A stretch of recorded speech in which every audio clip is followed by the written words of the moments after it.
चीज और हम लोगों ने अब जितना इंजीनियरिंग कॉलेज और मेडिकल कॉलेज हम लोग बना रहे हैं, तो इंजीनियरिंग यूनिवर्सिटी भी कॉलेज का और मेडिकल यूनिवर्सिटी भी हम लोगों ने उसका निर्माण कर दिया है। और एक बात जान लीजिए, इसके साथ साथ भी तय कर दिया है, हर एक इंजीनियरिंग कॉलेज में, हर एक मेडिकल कॉलेज में कम से कम 1/3 लड़कियों के लिए आरक्षित रहेगा, उसमें लड़कियां भी पढ़ेंगी।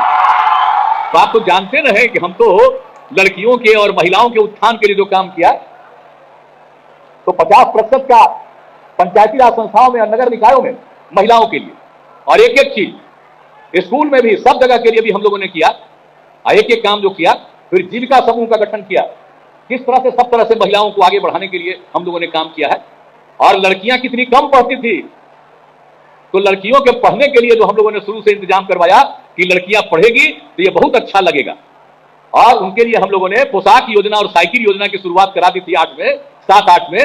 और उसके बाद देखिए, पटना शहर में भी साइकिल चलाते हुए लड़की नहीं दिखती थी, और जब साइकिल योजना हुआ तो लड़कियां साइकिल चला करके कितना चलने लगी।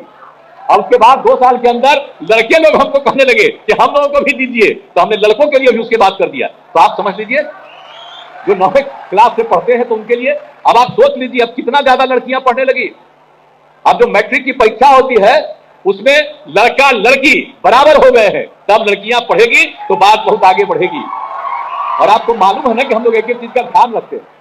ये जो प्रजनन दर है, वो जब हम लोगों को मौका मिला तो 4.3 था एक परिवार का, और उसी में जो हमारा अध्ययन हुआ कि लड़की अगर पढ़ी लिखी रहेगी और जब उनकी शादी होगी तो प्रजनन दर घटेगा।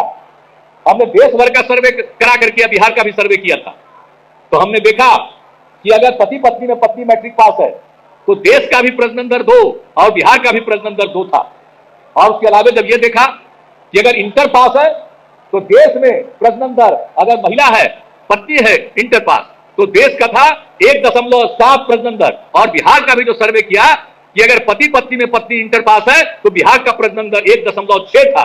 तो उसी समय हमने तय किया कि हर पंचायत में 10+2 तक की पढ़ाई के लिए हम लोग काम करेंगे, ताकि जो प्रजनन दर है वो घटे। अब मालूम है जो लड़कियां पढ़ने लगी हैं, अब उसके बाद अब प्रजनन दर घट करके 4.3 से 2